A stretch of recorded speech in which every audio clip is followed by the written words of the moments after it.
بسم الله الرحمن الرحيم، والصلاة والسلام على الرسول الكريم. مرحبا بكم كامل في قناتي. اليوم جبت لكم وصفة تاع لاكيش. نحتاج في هذه الوصفة 8 ملاعق كبيرة تاع فرينة، ما يعادل 250 غرام. نضيف عليهم 125 غرام تاع زبدة أو مارغرين.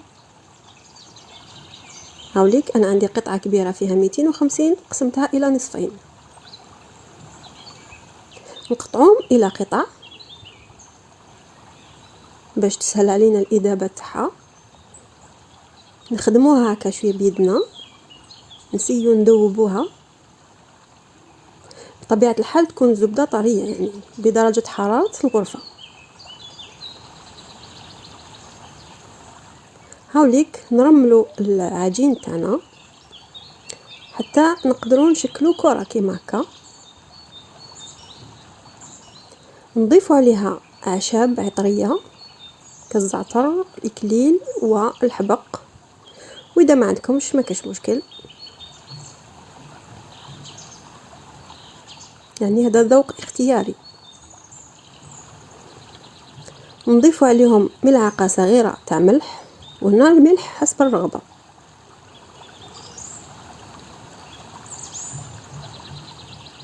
نخلطوا الملح تاعنا حتى يمتزج. نضيفوا عليه صفار تاع بيضه.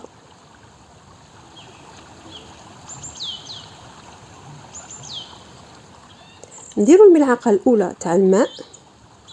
في هذه العجينه نحتاجوا 4 ملاعق، ونضيفهم غير بشويه لاننا ماناش حنجريوها بزاف.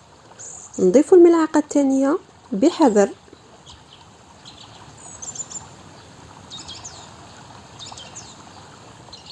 نزيدوا الملعقه الثالثه، يعني بالتقريب، والرابعه يعني نبلو برك، نبلو يدينا ونلموا العجين تاعنا. كي نحسوا بلي راهو تلم نروحوا نكسروها. هذه لاباط بريزي، يعني نحطوها في البلان دو طرافاي تاعنا ونسيو نكسروها المره الاولى. نزيدوا المره الثانيه كما راكم تشوفوا هكا على 3 خطرات، والمره الثالثه 3 مرات يكفيو. هاو العجين تاعنا تلم، يعني نكسروها برك ما نعجنوهاش. نخلوها ترتاح في الوقت اللي نروحوا نحضروا الحشو. نغطيوها مليح باش ما تنشفش. نجيبوا البصل الطويل تاعنا، الموسم تاعو يعني ها متوفر، والذوق تاعو بنين، يعني هو حار نوعا ما ولكنه لذيذ جدا وصحي بطبيعة الحال. نقطعوه إلى دوائر.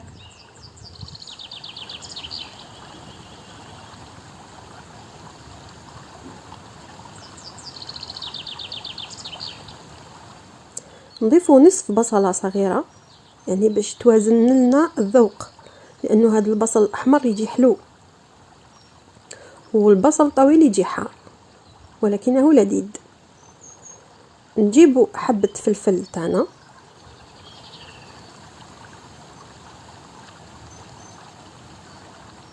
نحيولها البذور، نقيوها ونقطعوها.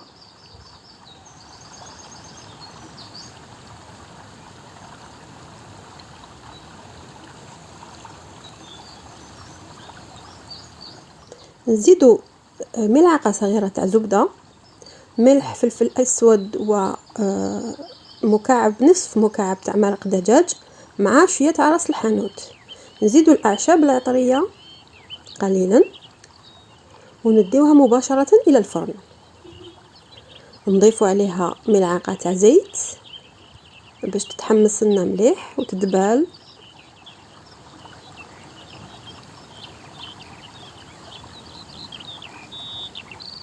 ونخدموها فوق النار حتى يذوب كامل البصل تاعنا. عفوا.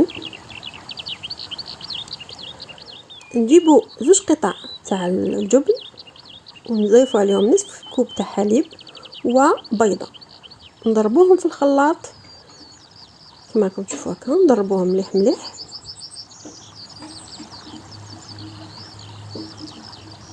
باش تخرج لنا هاد لاصوص البيضاء، يعني الصلصه البيضاء. نضيفوها للمزيج تاع البصل شيئا فشيئا كما راكم تشوفوا هكا، وراهو يشرب، يعني قادره تشرب لكم كامل الكميه.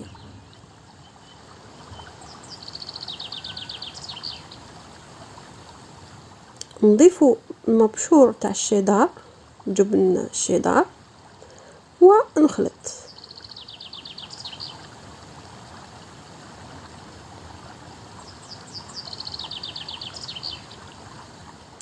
نجيبوا العجين تاعنا بعد ما ارتاح بالاستعانه بقليل من الفرينه، نفتحوا العجين تاعنا نحلوه مليح مليح،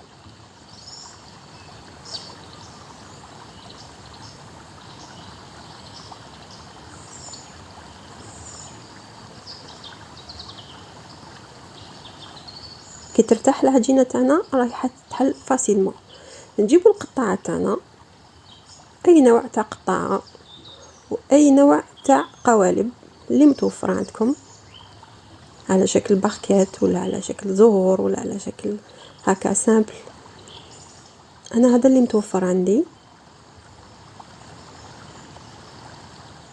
يعني الشكل المدرج تاع الزهور هو اللي يخرج الشكل تاعها احسن واحسن.